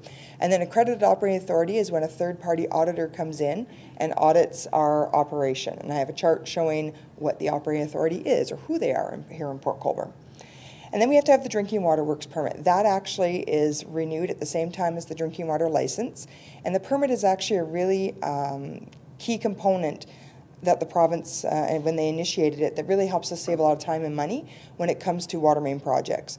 Prior to 2009, when we got our first permit, we had to, every time you wanted to do a water main extension or replace a water main, you had to apply for a certificate of approval through the ministry. You had to pay for that certificate of approval every time. It would take, you'd send it off, it would take a few weeks, maybe take a few months before they finally issue the permit to you, or your certificate of approval. Now that we have a Drinking Water Works permit, it actually has a set number of tasks that we can do that don't require us to have any additional approvals. So we can replace water mains, fire hydrants, put in new sample stations, we can run new water mains as long as they don't increase the capacity of our system, all under our permit, and just maintain some documentation about that. And as mentioned, the financial plan, that is a big item coming up in the next month or so. And basically that will guide, I believe we're going to do a 10-year plan again. When we did a 10-year plan 10 years ago, we actually didn't realize how forward-thinking we were at the time, because your license and permit has to be renewed every 5 years. So when our last renewal 5 years ago came up, we're like, oh no, the financial plan. And then the province went, aha, but if you're good until the end of your second renewal, you're good to go. So we were actually, we made a good choice, Peter. So quality management system. So what is a quality management system? Maybe you've heard of the ISO systems before. You see ISO 9001 out there, ISO 14001. They're all quality management systems. So basically, it's a set of policies, procedures, and objectives that direct and control our activities as they relate to drinking water quality. They demonstrate our conformity through an auditing process, and the operational plan documents the framework of our quality management system and our conformance to the Drinking Water Quality Management Standard. Basically, the basic elements of a QMS are that you plan your actions by having procedures, having an operational plan in place. You do, so you go out, do your work, and then you check it. So you do an audit. You see how did we do in relation to the procedures we had in place. And then you take action to make your procedures better, to make your processes better. And as long as you're continually improving, that's the whole point of a quality management system.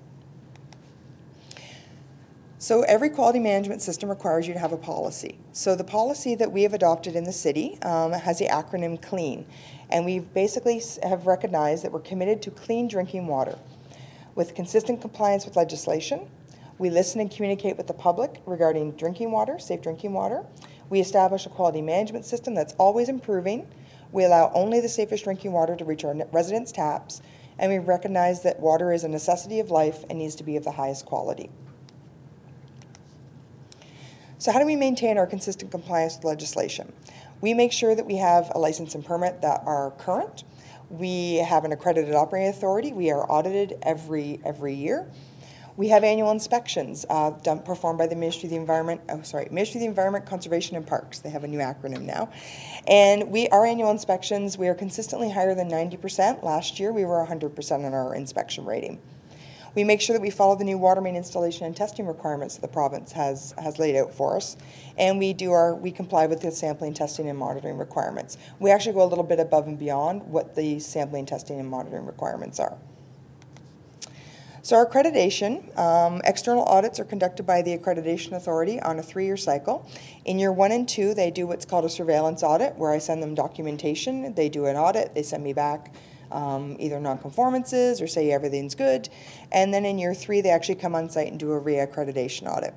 We got our full accreditation in 2013, and we are now just finishing up our second accreditation cycle, so they will be coming on site probably in May. I haven't gotten a date yet to reaccredit us. So not only are we being reaccredited because we're in our 3-year cycle, we're being accredited to the new standard that we have to comply with.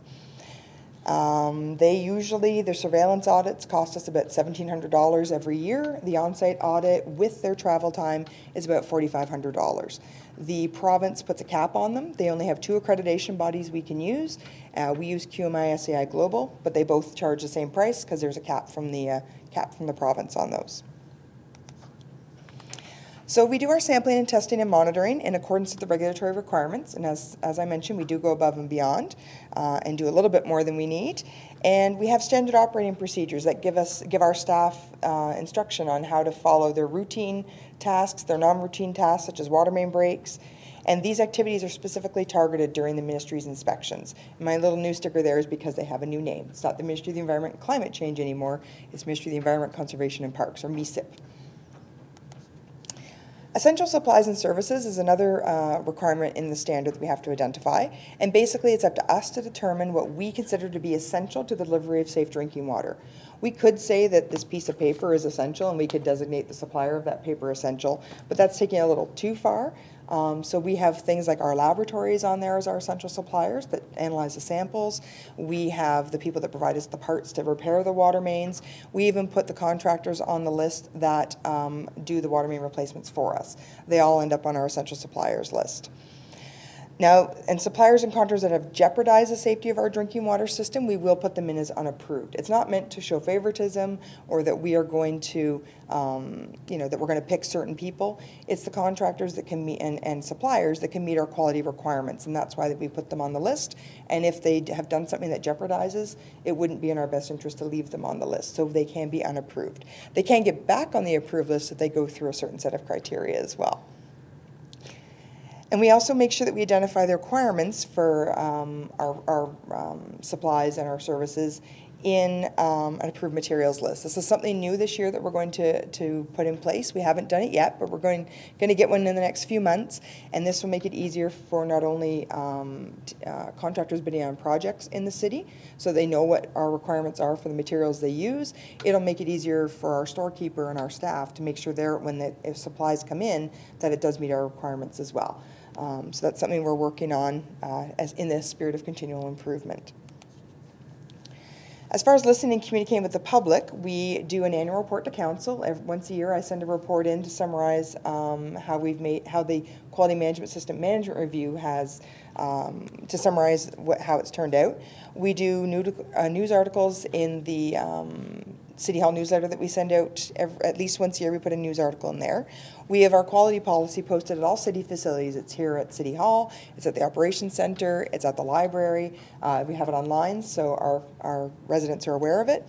And of course with public meetings, that's one way we can definitely, especially yourselves as councillors, can communicate with the public and see what their concerns are when it comes to our drinking water system. And of course our staff respond in a timely fashion to any water-related complaints. So how communication ties into the quality management system, basically top management, who is Chris Lee, our Director of Operations, Engineering and Operations, is responsible for the majority of the communication, but he can delegate some to myself. So he primarily is the one that comes to talk to you as the owners of the distribution system. Then, as myself, I will give the information about the quality management system to the operating authority, to our suppliers, and to our consumers. But we know that isn't how it always works. We know that it goes all over the place. You have consumers coming directly to you with issues. The consumers go to our staff directly with issues. We have suppliers going directly with the operating authority staff. Basically, at the end of the day, we get all the communication, see what's gone right, what hasn't gone so good, and we come up with some continual improvement opportunities and how we can make things better. For establishing a quality management system that's always improving, it's important to recognize that everybody has a role. It's not just, as I like to say, it's not just the Darlene show. I may be the QMS rep, but it's not all about me. It's everybody. We've got our senior staff. We've got our operating authority. We have our counselors. Everybody has ways to make this better and make this quality management system improve. We take opportunities for improvement, OFIs, from our audits. We listen to our inspector. If he makes some suggestions during our inspection, we turn those into an opportunity for improvement. We consider those suggestions that come forward. So basically, as the owners, your role in establishing our quality management system, making it improve, is to support our top management and support the operating authority. And of course, you set the water rates, which gives us the budget to make improvements to the system. And we actually have our council members. We have Councillor Wells and Councillor Bruno that both participate in our management review, our risk assessment, and our infrastructure review. And I'm very grateful to have the participation of council in our reviews. It's apparently not very common amongst my provincial colleagues to have councillors involved in the DWQMS, but I think it's valuable having them there so that you can see all the discussion staff is having, the back and forth, why some decisions are made, why things are important. I think that really helps, and helps in your standard of care due diligence as well, by having some councillors that can explain things maybe in more councillor terms than in technical staff terms maybe. So our supervisors and managers also have a very important role to play. They support the changes that improve the quality management system through corrective actions, opportunities for improvement, through annual reviews. They direct and support the personnel during changes because of course change is scary. And in quality management, we often propose a lot of changes. So we need their support. And they also, however, have to bring back suggestions from their staff and really consider them, because the frontline staff often have a very different perspective than those of us that are sitting at the desk or here, you know, sitting up at front. They're the ones that are in the field all the time, and they can make some good suggestions. So ultimately, they're the champions for the quality management system, and they really need to be there. Our engineering and operations staff, as the operating authority, they have to ensure that our tender documents are kept current and reflect our quality management requirements. And all of our staff have to follow the procedures. However, they have to make suggestions if they're not right. I tell the staff, they get very similar to training to this, is just because the procedure says to hop on one foot and touch your nose when you're repairing a water main break, if we go out in the field but they're standing there scratching their ear instead, but that's what they do, then we're not going to write them up for that. We're just going to say, okay, the procedure's wrong. We have to write down scratch your ear, not hop on one foot and touch your nose. And we also may bring in our staff to participate in the reviews. So if we need the expertise of our engineering staff in an infrastructure review, we may bring them in to participate and ask questions. The risk assessment, we may ask some of the operators that are out in the field, hey, this is something we're talking about. What's your feedback? So they really do have a role to play. It's everybody's system. And they also have to bring any issues to the attention of myself as the quality management rep. Because, you know, sometimes it's kind of scary if you see something not quite right to approach your supervisor, but I'm kind of the neutral territory and bring them to me and I'll bring them forward. So as a quality management system rep, it's actually in the standard. I have a defined list of tasks that I need to do. So I have to establish and maintain quality management systems, processes and procedures. That's what I've been burning the midnight oil at for the last little while, getting them done. And make sure the current versions of the quality management system documents are there and that our staff can find them and retrieve them. We actually have almost a completely electronic document management system as well. Our staff do not have big binders of paper that they carry around to refer to for procedures. They find everything they need in a Lotus Notes database, which is the envy of many other municipalities actually, and able to find forms. It's not to say everything's there, we're getting them all there as we go. I also have to make sure personnel are aware of all the applicable legislative and regulatory requirements, which is why you've got the front end with all the different regulatory requirements as well. And I'm the QMS cheerleader. I keep threatening to come with pom-poms. I haven't yet. But who knows, maybe one day I'll surprise everybody. So to allow only the safest water to reach your tap, we make sure that we have the adequate staff and equipment and adequate funding for our system. We invest in our infrastructure. Again, we have our councillors participate in our risk assessments. We respond promptly to water main breaks and consumer complaints, and we do hydrant flushing and dead end flushing throughout the city to make sure that the water is moved. The one thing with being a two-tier system and the region having control of all the chlorination levels is we have no way of getting adequate chlorine throughout our distribution system except moving the water around. We can't put more chlorine in the water. The only way we can get chlorine to move around the water or get fresh water to move is to open hydrants and flush it. It's the nature of a distribution system. So to ensure that we have the proper coverage, we are fully staffed during normal operating hours. We always have an on-call certified operator available to respond in case of an emergency after hours. And new this year, we have new staff. I've brought with me our new manager of operations, who is the overall responsible operator. Rich, wave your hand. They didn't know this was going to be interactive. And then I've also brought Peter Padgett, our new utilities supervisor, who's the primary operator in charge and is the acting RO if Rich isn't there. There we go. They're brand new to Port Colborne. Rich has only been here since December, and Peter joined us in August. So they didn't know I was going to do this to them, but yeah.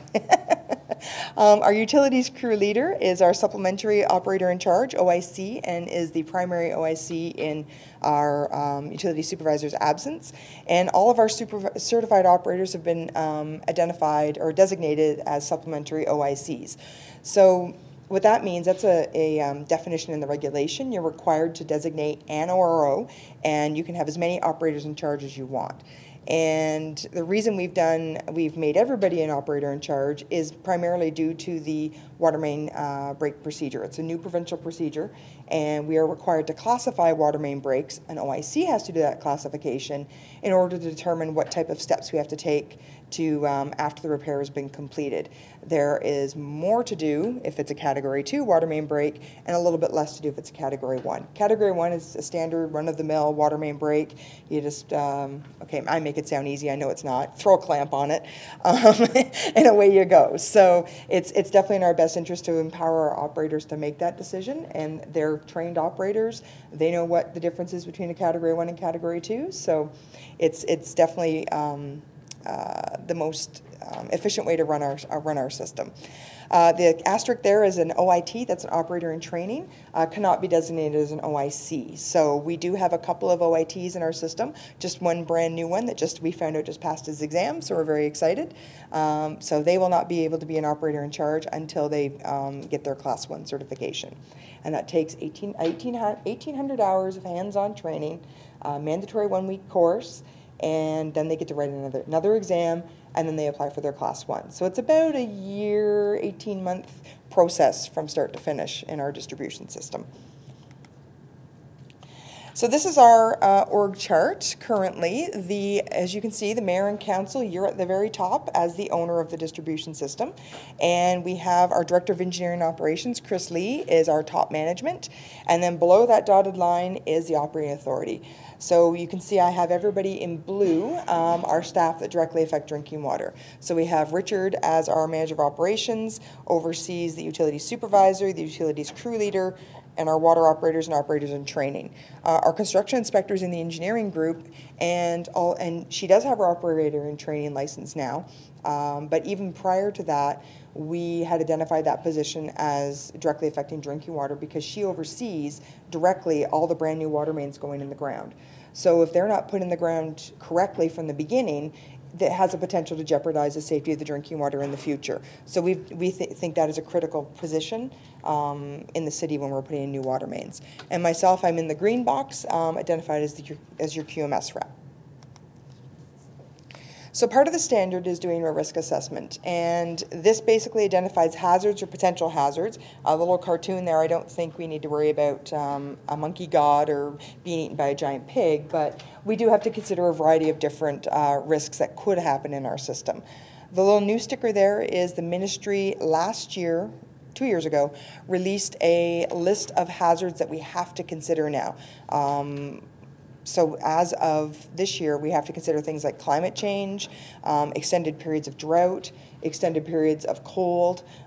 Those of us that were here in 2015 remember the frozen water pipes. So I think we've got that one. Hopefully climate change won't kick us like that again. And every calendar year we have to verify the risks. And usually we do it with our management review, and then every 6 months we do, every 36 months we have to do a reassessment.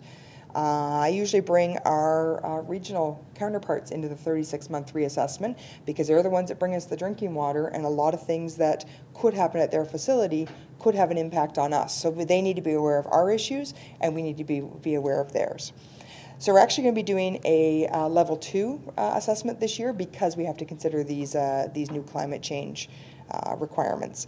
We do have most of them covered already in some of our in the previous risk assessments, but we'll cover off the ones that they've identified this year. We're also required to review our infrastructure on an annual basis. Well, that's actually once every calendar year. That's one of the big changes in the standard. It used to be we had to do it every 12 months.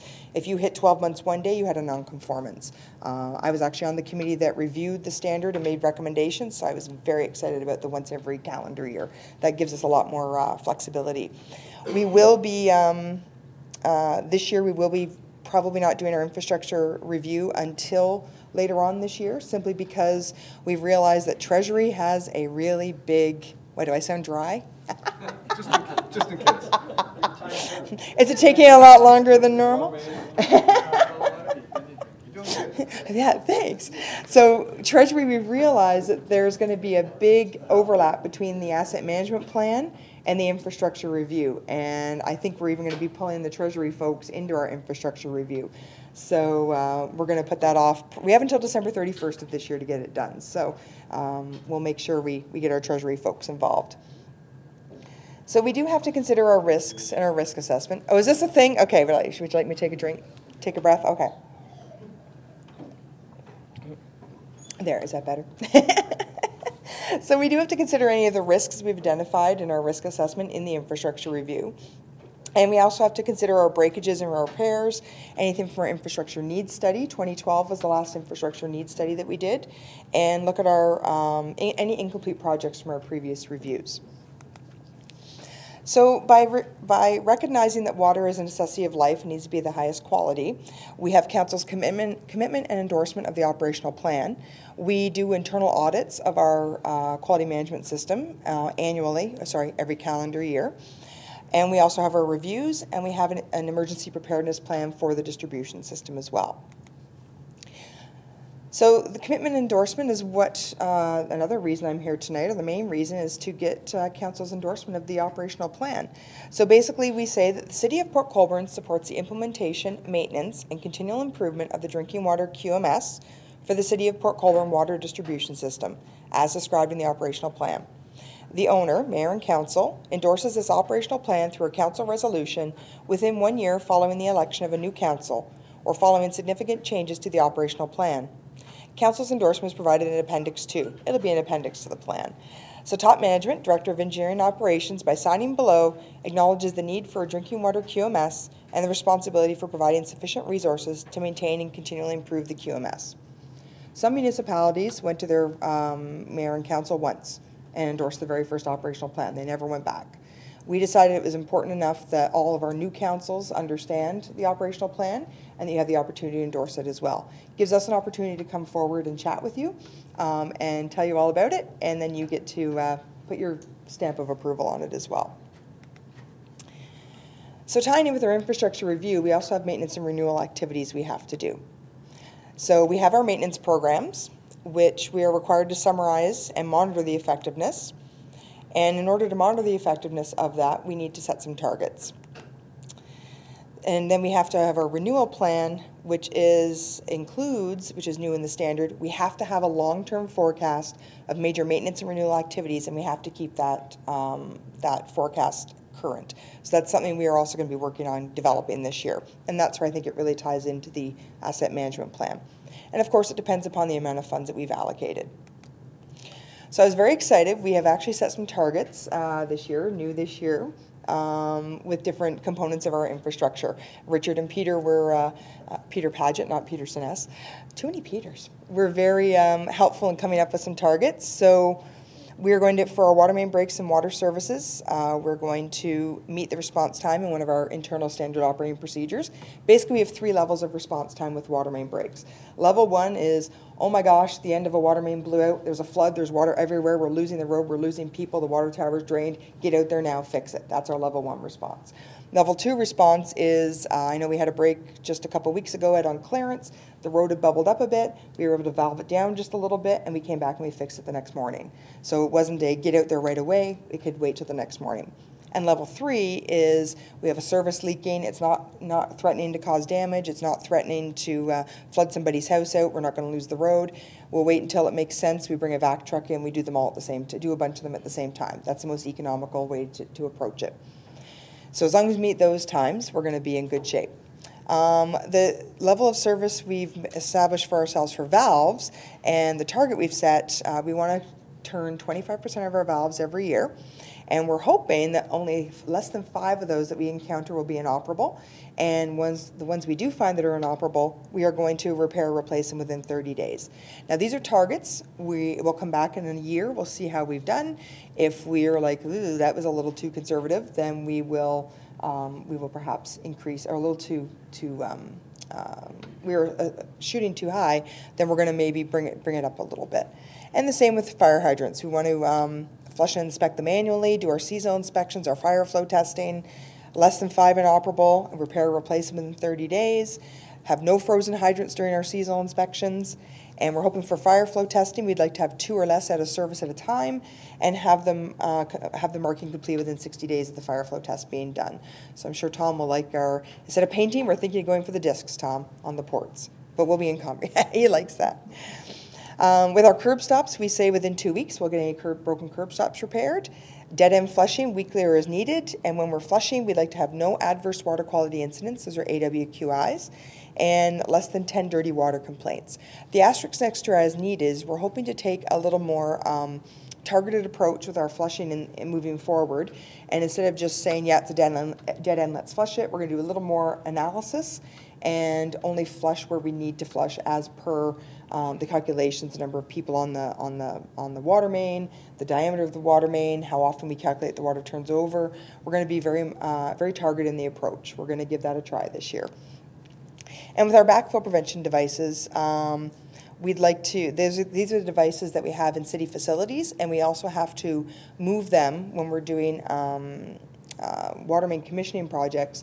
We have to put a backflow prevention device on the hydrant we're using, and that has to be moved around. And our plumber is a certified backflow tester, and he came up with a less than 40% failure rate for us. Because the ones that are in the building, those pass, invariably every time. It's the ones that get moved around that maybe don't pass the first time, and they have to be maintained in order to make them pass. So we're hoping with some targets, we will have some success to report next year on how we've done with these targets, and hopefully we can maybe tighten them up a little bit or come up with some new targets next year. So the internal audits that we have to perform are to ensure that the quality management system is effectively implemented and meets the requirements of the standard. And my new is that once every calendar year. And also, there are 21 elements in the standard, and it used to be the thought was we had to audit element by element every single thing. However, the ministry has clarified that we can audit the 21 elements over the 3-year cycle. I've rewritten our procedure to take advantage of that. Because no point looking at the same thing, like is your quality policy good every single year when you haven't changed your quality policy. We do have our internal audits performed by non-water staff. I have the mayor's and CAO's administrative assistant is one of my auditors. I have the deputy clerk as one of the auditors. I have, who else have I got? I've got our HR coordinator, one of the auditors, and the executive assistant to the community services, Karen Walsh. Did I get the title right? Yeah. There are 4 internal auditors, and I bring in a former colleague from the city of Guelph, is a consultant now, and she comes in and audits with them as well. The processes we're going to do this year, we're going to look at water main breaks and how our staff are responding to those, and we're looking at, the other one we're probably going to look at is new hires as well, with how we're doing with our new staff, because we've had lots of new faces in the water department, so we're going to see how we're doing with that process. And all operating staff and counselors are potential auditees. I didn't say victims or targets, but you're auditees. We have audited the mayor once before. We came and asked about the quality policy and what he was, and he did very well. So no pressure. 2 mayors ago. It was. So we are doing our internal audit on Thursday, May 21st, and Friday, March 21st and March 22nd. No booking off vacation those days, though some people are off already. So the management review we have to do every calendar year. I have the director of our department, and then we have our new manager of operations, manager of projects and design, manager of engineering services and facilities maintenance, the utilities supervisor, myself, and our council representatives. We have to do it once every calendar year. Has to be in advance of the annual external audit, and it evaluates the continuing suitability, adequacy, and effectiveness of the quality management system. The distribution system emergency preparedness plan, I'm in the home stretch, guys. We're near the end. You've done good. So the purpose of our emergency preparedness plan is to minimize the effects of a water emergency on the distribution system and on the safety of our drinking water. It's supposed to minimize confusion, provide for a quick and effective response, and get our system back to normal operation as soon as we can, and provide safe and adequate drinking water. That picture, by the way, was a Class 1, oh my gosh, get out there right away water main break at the end of Sugarloaf Street probably 4 years ago, I believe. The cap on a 16-inch water main blew, and I think we drained the tower in like 15 minutes when it was on King Street. So it turned out that when they put the cap on the water main break, they put a wooden thrust block against it, and the wooden thrust block decided to, it had enough, and it of course disintegrated and blew the cap out. So good example of a category 1. So here's where we talk about who does what in an emergency situation. So the light blue pipes are Region of Niagara pipes, and the dark blue are the cities, and the yellow is the property owner, the service line. So the plant, the reservoir and the water tower, and the trunk water mains are all owned by the region. So if there was a spill in the intake, the region's emergency plan would prevail, and we'd be in a supporting role. If there were leaks on the region's transmission mains, again, their emergency plan would prevail, and we'd support them as needed. If something were to happen to the plant or to the water treatment tower, or the tower, again, the region's plan would prevail. If there's a break in our system, then yes, we follow our emergency plan. And if we did have some contamination in the system, then again, it would be our emergency plan that would prevail. So remember, members of council are not expected to be drinking water experts. If in doubt, please ask, and we will come and we will help.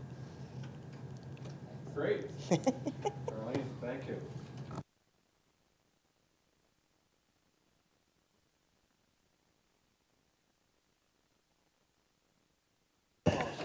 Thank you, Worship. No questions, just a comment.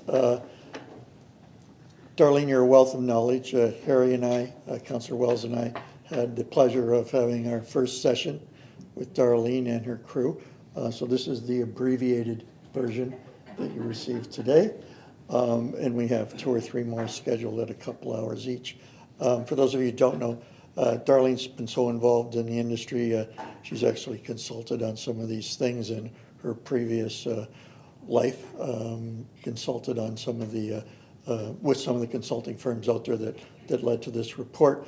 I recall myself, while even being off council, Darlene was quite an asset and will answer any questions. So we're very fortunate, Mr. Mayor, to have Darlene, and very fortunate to have a team that Chris has put together, and it's out there in the gallery, and extra fortunate to have Councillor Wells on the committee, who brings an amazing amount of environmental knowledge to that, and I'm sure it pleases Darlene. So well done. We're very lucky to have you, and the citizens know that they've got a top-notch staff on this from stem to stern. So thank you, Darlene. Great. Okay. So no more questions. So I do have a mover, Councillor Beauregard, a seconder, Councillor Danch. Engineering and Operations Department, Operations Division Report 2019-19. Subject council's role as owner of the Port Colborne distribution system, and also included that is the commitment and endorsement. Duly moved and seconded. All those in favor? That's carried. Okay. prior to going into notices of motion, Councillor Bruno needs to bring up one item. Councillor Bruno? Thank you, Worship. Being new to council again after an absence, I understand that councillors are to mention to the full council the conventions or conferences or seminars that they're attending. Councillor Beauregard and I, along with the mayor, will be attending the Federation of Municipalities Canada conference at the end of May, beginning of June. Thank you, Worship. Thank you. Yes, Councillor? Thank you, Mr. Mayor. Following that, I guess then I should announce that I would be attending the OSIM conference at the end of May. Okay, thank you. Okay, notices of motion. Councillor Bruno. Thank you, Worship. It's apropos that's following the report on water. I know many of us in the last campaign, one of the #1 items on our election promises were to get a handle on the unaccounted for water. I think it was on everybody's campaign literature. So given the importance that all councillors have placed on addressing the serious unaccounted for potable water loss in the city's water system, I bring forward the following notice of motion. This will be in conjunction with, now I understand the water rate and water budget is coming forward at the next council meeting. So it's appropriate that I bring forward the following notice of motion. In conjunction with the 2019 wastewater budget, a preliminary plan of attack be presented to diagnose and develop a 2019 and multi-year plan to deal with lateral water main leakage in the city's water system. Thank you. Thank you, Councillor. Any other notices of motion? Councillor Beauregard. I want to bring forward a notice of motion that staff investigate the implementation of a community planning system and the use of inclusionary zoning in the city of Port Colborne. Thank you, Councillor. Any other notices of motion? Seeing none. Councillor Danch, motion to adjourn. Councillor Danch, seconder. Councillor Bruno, all in favor? Thank you. That closes that portion of our meeting. We are now going to our council meeting, which are your blue pages.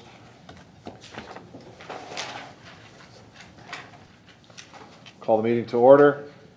Introduction of addendum items. Clerk? There are none this evening. Confirmation of agenda. Mover and a seconder. Councillor Wells, Councillor Desmarais. All those in favor? Carried.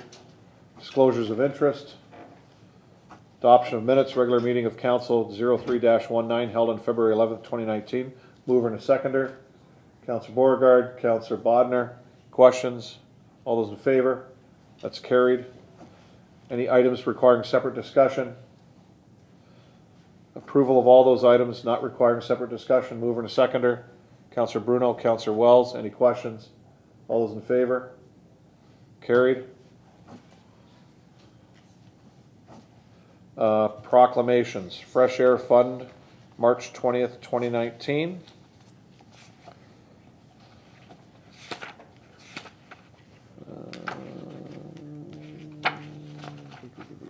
Should I find that? Page is that on there? Just on 9 in here? Sorry.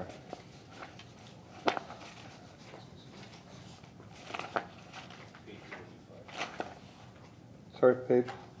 Sorry. Just want to find the title, I apologize.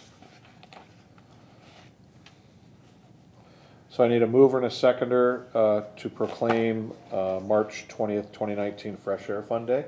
Mover and a seconder, Councillor Bagu, Councillor Desmarais. Questions? All those in favor? That's carried. Thank you. Minutes of boards, commissions, and committees. I'll do these in block. The minutes of the Port Colborne Transit Advisory Committee of October 17th, 2018. Minutes of the Social Determinants of Health Advisory Committee, Everyone Matters meetings of September 6, 2018 and November 1st, 2018. And minutes of the Port Colborne Historical Marine Museum Board of Management meeting of November 20th, 2018. Can I have a mover and a seconder? Councillor Danch, Councillor Desmarais. Any questions in regard to those? All in favor? That's carried.